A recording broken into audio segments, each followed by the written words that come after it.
Hello, everyone. I'm Judge Janine Pirro, along with Jessica Tarloff, Pete Hegseth, Sandra Smith, and Charlie Hurt. It's 5 o'clock in New York City, and this is The Five.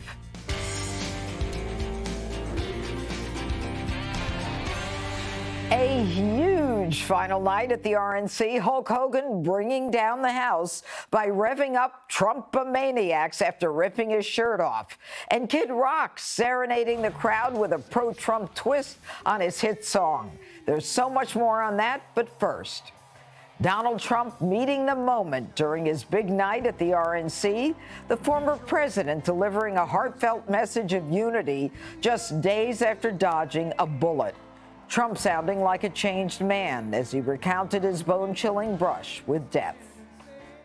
I will tell you exactly what happened, and you'll never hear it from me a second time because it's actually too painful to tell. I said to myself, wow, what was that? It can only be a bullet. And moved my right hand to my ear, brought it down. My hand was covered with blood. Just absolutely blood all over the place. I immediately knew it was very serious, that we were under attack. I'm not supposed to be here tonight. Not supposed to be here. Yes, you are. Yes, you are. Yeah.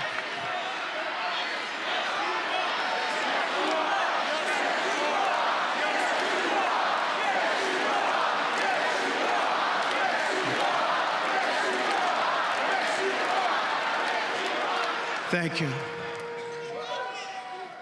But I'm not. And I'll tell you, I stand before you in this arena only by the grace of Almighty God. Former President Trump making sure to honor the rally-goers injured in the shooting and embracing the uniform of Corey Comparator, the former firefighter and father who was killed protecting his family. Tragically, the shooter claimed the life of one of our fellow Americans, Corey Comparator. He lost his life selflessly acting as a human shield to protect them from flying bullets. He went right over the top of them and was hit. What a fine man he was.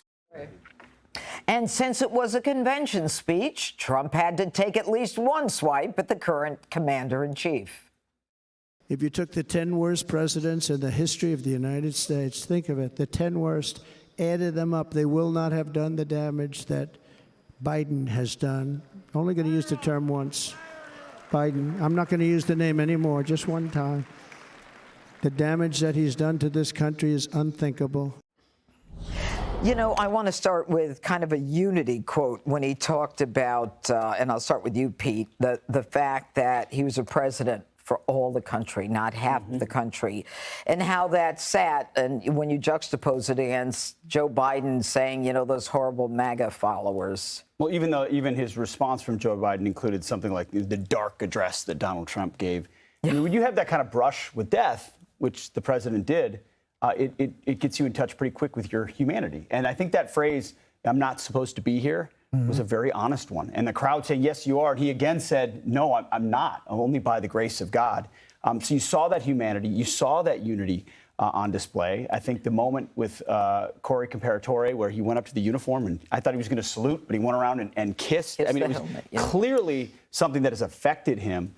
He talked about how, no, they say I'm against democracy, but I believe I'm restoring democracy by giving power back to the people, which is, of course, true. And I think he hit a lot of common sense themes, ultimately. Drill, baby, drill had a huge response, and people get that. Don't force me to buy an EV, which I don't want.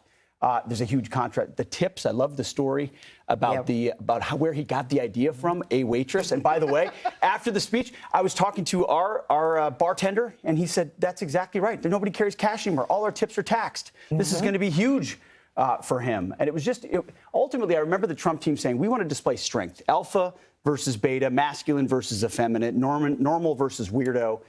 And I think he accomplished that.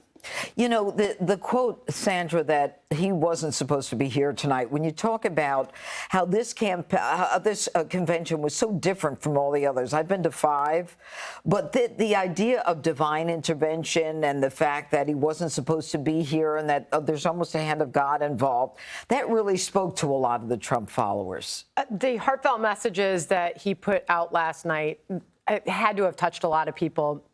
Talking about that girl dad who lost his life at the rally, I think moved all of us. It's just absolutely heartbreaking covering the funeral today and a community that is grieving with the loss of that man.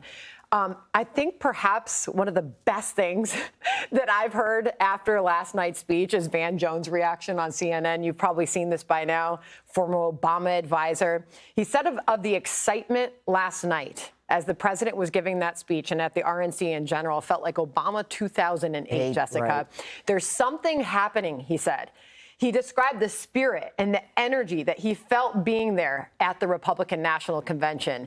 That's a pretty remarkable thing, you know? And, you know, when you see pictures like this and you see him waving his hat and people were happy to be there, 90 minutes is a pretty long speech, but people hung in there for it. But there is something going on. And maybe this is a new Don. I don't know. Did he bring over any of those hesitant voters? We'll see. We'll see what happens with the polling after all of this. You know, Charlie, he did address what a lot of people said that he would, and that is one of the quotes: "The discord and division in our society must be healed. As Americans, we are bound together by..." Do we have the sound for that? Okay, here we go. The discord and division in our society must be healed. We must heal it quickly. As Americans, we are bound together by a single fate and a shared destiny. We rise together or we fall apart. If Democrats want to unify our country, they should drop these partisan witch hunts, which I have been going through for approximately 8 years. And they should do that without delay and allow an election to proceed that is worthy of our people. We're going to win it anyway. We rise together or we fall apart. You don't hear that from Joe Biden. No, you don't. And it's interesting. Usually these conventions are filled with red meat for the audience. But lines like this, and particularly the line about I want to be a president for all Americans, that was one of the biggest applause lines of the night for him, which is really extraordinary because usually it's the more sort of divisive or conservative red meat kind of stuff that really brings people out. I, too, was struck by the Van Jones comment. It kind of sort of shocked me. But I think what's really, really particularly interesting about that is that you think about what happened after, 8 years after Barack Obama surprised the world and got elected. The Americans were sick and tired of him, and they picked Donald Trump. We are now 8 years after Donald Trump rode down the glass escalator and got elected. And what are we doing? We're getting ready to reelect him. And so I think that Donald Trump deserves more credit than Barack Obama does. And of course, Donald Trump has done it in spite of the media, and whereas Barack Obama did it because of the media. And I think it's an even more extraordinary feat for him to have done that and then to do all this. And he's right, of course. The most unifying thing Democrats could do would be to stop all this nonsense and to stop the smears and the slimes and the persecutions. And that would go a long way to unifying the country. You know, one of the things that, and we're going to talk about this in the next block, but the Corey tribute, a lot of people on the left were not pleased with that. They, felt that it was fake and he shouldn't have done it. Oh, well, that's a shame. I certainly found it to be very moving. And I was personally very interested in hearing his account of what the rally was like and what that feels like. It's something that, is probably one of the greatest fears that people who do public speaking like that have.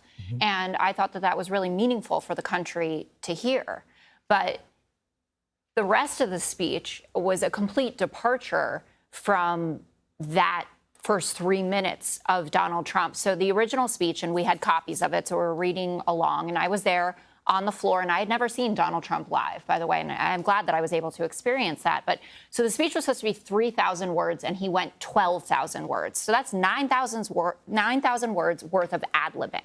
So if you think that all of those ad-libs were unifying, we're about bringing people together, you are sorely mistaken. And I don't understand why pundits like Van Jones, like Scott Jennings, for instance, are not sick of being embarrassed by saying that Donald Trump has changed. Is this the night that he becomes presidential? There were no actual olive branches when you look at the policies that he was talking about. He was talking to that room and that room only. He was not talking to Nikki Haley's voters. He was not talking to left-leaning independents. These are some of the things that he did that are just standard Donald Trump rally going. Crazy Nancy Pelosi, name-checking Joe Biden. He had said, I am not going to talk about the president. I'm not going to use his name. Talking relentlessly about the migrant invasion and what the migrants are doing to the country. Well, that's true. More election. That's true. Okay. More election denying. They cheated. We'll never let that happen again. I'm a victim. He had, even in the text, Eileen Cannon was a call out, which is not particularly unifying, saying she did the right thing by tossing the Mar-a-Lago case, which conservatives, even like Jonathan Turley, say is the most serious one. Praising people like Viktor Orban, saying that Kim Jong-un misses him. The Taliban calls him. No, you don't miss it. Guess what, guys? He's an entertainer. You know what? You missed this. 3 of 5 people at this table, I know how you're voting, right? I know Charlie likes Trump, I know you like Trump, and I know you like Trump. But guess what? You guys can't do it alone. You need other people. And what is the obsession with Hannibal Lecter? Can someone explain to me? It's like Reagan and it's not funny. It's so weird. He was a sociopath that ate people's faces. Everybody knows he's a sociopath. And you have lunatics coming across the border. You have criminals coming across You don't the border. want me. You have rapists coming You don't across the want me border. to describe what was done to a 12-year-old girl. But he did that too. Do you? Do you want me to describe it? I absolutely know what happened. But if you think, again, that you it's know what? But unifying we've got a to- lot What did he say about the border that wasn't true? Exactly. People don't like the classification of it as an invasion. They don't like to hear That's about too they don't like bad. the truth. That's too bad. Again, you guys are already sold on the package. You know Okay. who isn't? White suburban women who are saying, guess what? I care about my reproductive rights, and I don't want to demean. They didn't. going in We're different- talking migrant Oh, We're invasion. not talking about that. Oh, sorry. Okay. This also, Migrant invasion has to I do heard with the you. illegality that is being brought into this country. I'm not a big dum-dum. I know what it's about. Well, so I'm saying why the is way that not? Isn't that the way not what's that happening? He talked about it was gratuitous. He and said it was we not want the people way. to come into our country, It but is they the have to number come into our one country issue. legally. Sandra, It is the number one issue. 9,000 extra words. You don't think So what? They listened. No, they didn't. They fell asleep and people were leaving. I was on the floor. Oh my How gosh. much would you give if Joe Biden could give a 92-minute speech? I don't want to hear Joe Biden for 92 minutes, and I don't want to hear Donald Trump for 92 minutes. So you didn't no need one to wanted listen. I America did. listened. And America will speak on November 5th. I can't wait. Me neither, Jessica. Click here to subscribe to the Fox News YouTube page to catch our hottest interviews and most compelling analysis. You won't get it anywhere else.